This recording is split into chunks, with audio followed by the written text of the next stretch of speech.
mind is playing tricks.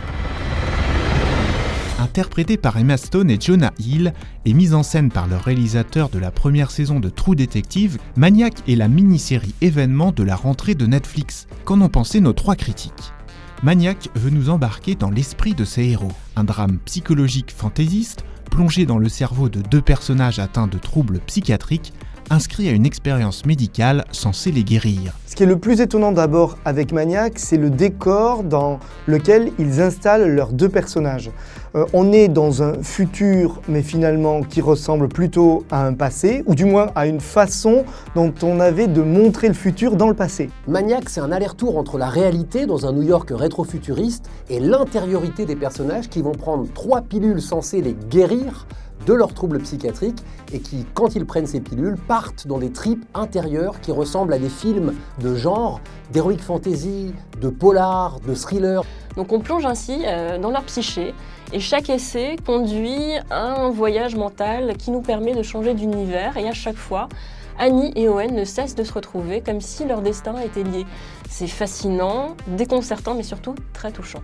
Elle est dépressive et en deuil, il est schizophrène. Maniac parle-t-elle subtilement de leurs troubles ? Et si je prends l'exemple des médecins et de leur laboratoire, on frise limite la caricature, mais qui sait, c'est peut-être pour mieux nous faire entrer dans les vrais troubles des personnages. On ne croit pas une seconde à l'efficacité concrète des pilules que prennent les personnages, mais il y a quelque chose qui est intéressant dans la série, c'est comment le voyage intérieur, la confrontation à une sorte d'expérience va pouvoir faire progresser les personnages. Inutile de chercher à faire une quelconque analyse sur les troubles psychiques. Tout ça en fait, ça sert de prétexte à un geste artistique, pur, complètement gratuit et dont la prouesse consiste à perpétuellement se renouveler.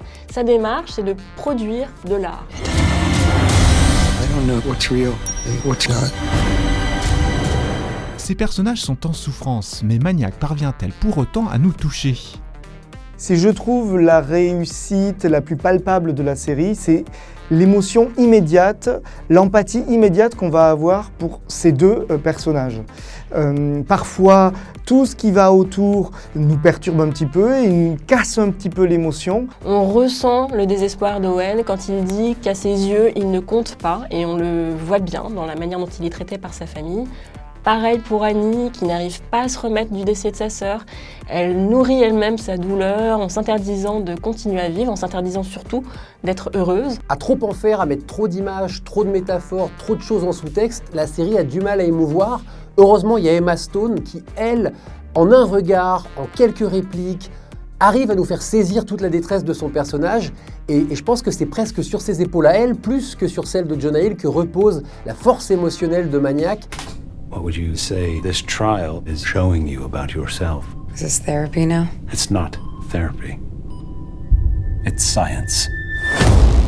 C'est l'heure du verdict de Sérirama. Maniac nous a-t-elle fait planer ou fait l'effet d'un somnifère ? La proposition esthétique est forte, le récit est intriguant, divertissant et Emma Stone est immense, mais il y a trop d'esbrouffe pour qu'on soit vraiment ému. C'est une grande série pour sa démarche artistique avant tout. Elle n'est pas facile d'accès au début, mais une fois qu'on se laisse porter, on est sûr d'être émerveillé.